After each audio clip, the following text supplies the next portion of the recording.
নমস্কার বন্ধুরা, এই ব্যক্তিটিকে দেখুন। এনার নাম জু উই, যে কিনা নিজের সদ্যজাত সন্তানকে কঠিন রোগ থেকে বাঁচানোর জন্য কোনো রকম মেডিকেল নলেজ না থাকা সত্ত্বেও নিজের বাড়িতেই ওই রোগের ওষুধ আবিষ্কার করেছিলেন। চলুন গল্পটা শুরু থেকে বলি। জন্মের কয়েক মাস পরেই তিনি জানতে পারেন যে তার সন্তান একটি কঠিন জিনেটিক রোগে আক্রান্ত হয়েছে, যার নাম মানকি সিনড্রোম। এই রোগে মানুষের ব্রেনের কপারের পরিমাণ কমে যায়, তাই নার্ভাস সিস্টেম সঠিকভাবে বিকাশ হয় না। তিনি জানতে পারেন যে ওষুধটি প্রয়োজন তা অন্য দেশ থেকে আনতে হবে, কিন্তু সেই সময় কোভিড প্যান্ডেমিক চলার কারণে চায়নার সমস্ত বর্ডারই বন্ধ। এমন অবস্থায় তিনি সিদ্ধান্ত নেন যে তিনি নিজেই কিছু করবেন।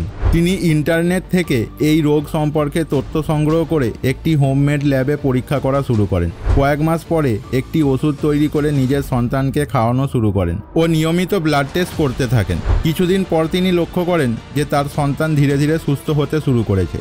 এই ঘটনা থেকেই বোঝা যায় মানুষের অদম্য ইচ্ছাশক্তি অনেক কিছুই করাতে পারে।